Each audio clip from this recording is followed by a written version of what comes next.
kendaraan dengan aman dan benar agar dapat pulang ke rumah dengan selamat setiap.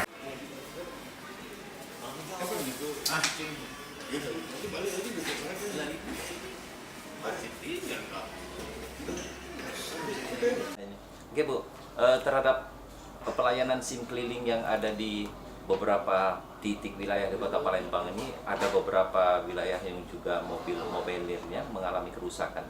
Bagaimana sikap atau tanggapan dan solusi yang akan dilakukan ke depan? Ya, memang jadi untuk SIM keliling khusus Polresta Palembang ada 2 SIM keliling kami yang memang sudah 2 bulan ini belum bisa beroperasi karena memang mengalami kerusakan khusus di bagian printer cetaknya. Jadi kita sudah mengajukan juga untuk pengadaan barang tersebut di Lantas, kemudian nanti diteruskan ke Korlantas Polri. Ya, sudah berapa lama itu mengalami kerusakan? Sudah kurang lebih 2 bulan.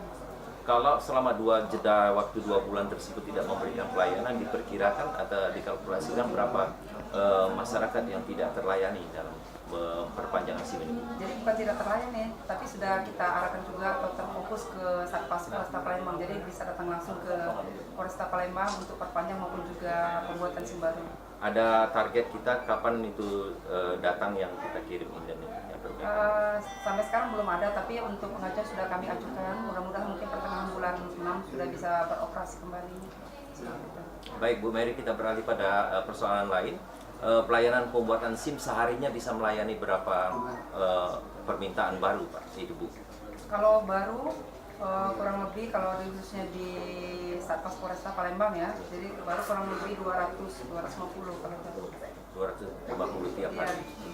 Jadi diperkirakan selama tahun 2018 berapa persen masyarakat pengguna kendaraan yang memiliki SIM Bu?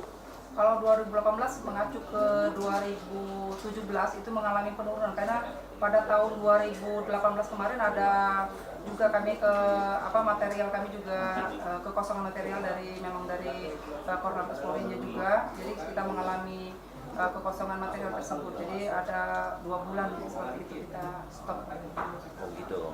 Jadi ada nggak target untuk pembuatan SIM baru? Untuk pencetakan SIM baru? Kalau target tidak ada, kita sesuai dengan pemohon saja. Apabila mereka datang, pemohon kita layani dengan baik. Baik, 2019 ini target kita Palembang pengguna SIM? Mungkin didomisilin dengan pengguna SIM C, biasanya yang paling banyak pengguna SIM C, pengajuan SIM C baru. Oh, itu. Terima kasih Bu Mary.